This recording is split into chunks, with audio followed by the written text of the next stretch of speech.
So dear students, we are about to start our chapter number 3. Which chapter is it? It is Risk Assessment and Internal Control. What? Risk Assessment? Internal Control. Same portion you have learned in your inter. One of the basic mistakes which students do is that they will, like planning chapter, the chapter number 2, they will ignore. But at times, questions are asked from this chapter. So weightage would be like, if asked, 4 to 6 marks, including in the MCQ part. Now, in this chapter, we will be covering some essays, say like essay 315, 330, 265, etc. And I should say that essay 315 is very important. What? Identify and assessing the ROMM, risk of material misstatement. In this chapter, I have added 2 videos. The first video will be on chapter name's first part, risk assessment. And the second video will be on internal control. And students, kindly don't leave off this chapter, even though it is very basic. Students tend to leave and asked in the exams at times. So, shall we start? Okay, students. So, we are starting chapter number 3, which is Risk Assessment and Internal Control. Come on, what is the link between the word risk assessment and internal control? Okay. Where internal controls are weak, wherever the internal controls are weak, there risk will be more. Students, I will be saying risk of material misstatement, in short, ROMM, ROMM. Okay. So, wherever the internal controls are weak, there ROMM will be more. If the internal controls are strong, the chances of misstatement, in our words, ROMM will be less. So, to assess the ROMM or to assess the risk, we should understand the entity's internal control. Are we clear on chapter's name? Okay. Now, moving on to the overview of the chapter. What all are there in this chapter? First one, as the chapter name suggests, it is relating to risk assessment. Students, risk assessment, it is essay. You are correct. Essay 315 followed by essay 330. Okay. So I'll give you a brief summary of essay 330 and mainly we will be dealing with essay 315.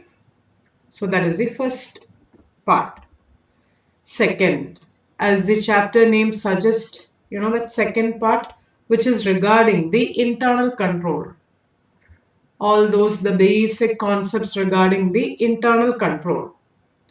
Now, I'm coming in that flow. We have assessed the risk. To assess the risk, we understood about the internal control. When we understand about deficiencies in internal control, shouldn't we communicate? So that's the third one. How do we communicate the deficiencies in internal control?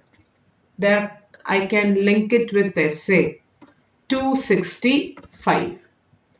If you remember, essay 265, okay?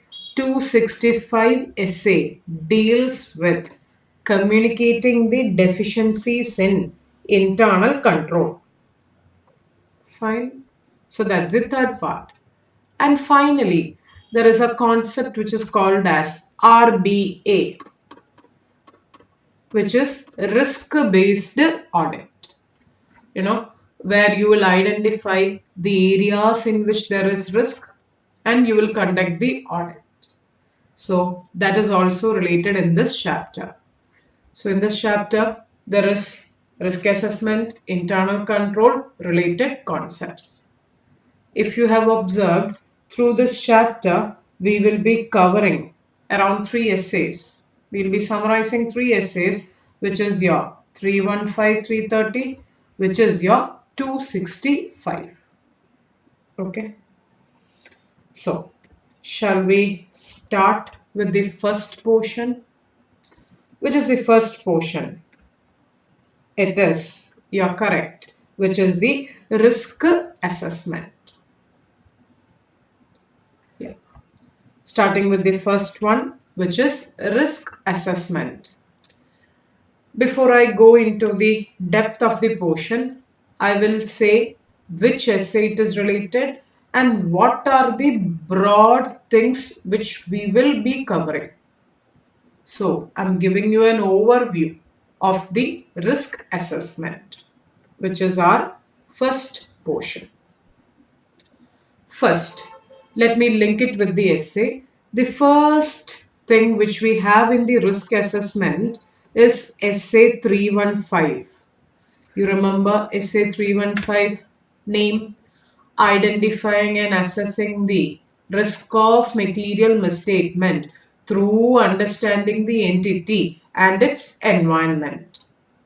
Okay, so entirely in this portion of risk assessment, it is from essay 315, and of course we can also relate essay 330 where you will respond to the assessed risk. Clear? So, what all things are we going to cover here? First, what is audit risk? Okay. Second, as an auditor, what is your objective in essay 315? And finally, to assess the risk, shouldn't you understand the environment? Essay name tells us so. That environment will include what? Internal control. So the third part will be components of IC. IC means internal control. So students, we are going to cover here 3 topics which is related to mainly essay 315. Yeah, 315 and 330 also. Okay. So starting with the first portion. Now, I'll be going in that same order. Okay. So first, let me write the essay. Yeah. So whatever I'm going to teach here is from your essay 315. Okay. It is standard 315. I'm not writing the name, but I'll tell you. The name is identifying and assessing the risk of material misstatement through understanding the entity and its environment. In that, the first and the most important part is audit risk. Now, what is audit risk? Audit risk is the, so I'm mentioning about audit risk. Audit risk is the risk of what? Risk of expressing an inappropriate opinion when financial statements are what? Financial statements are materially misstated. If you carefully see the definition, for an audit risk, 2 things are mandatory. One, risk of expressing inappropriate opinion.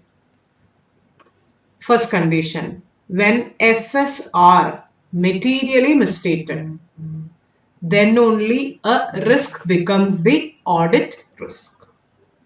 Are we clear? Okay. Now, to put it more specifically, okay, I'm just elaborating the definition of audit risk. Does financial statement has material misstatement? Yes. Does auditor's opinion, okay, inappropriate? Yes. If these two conditions are satisfied, it becomes audit risk.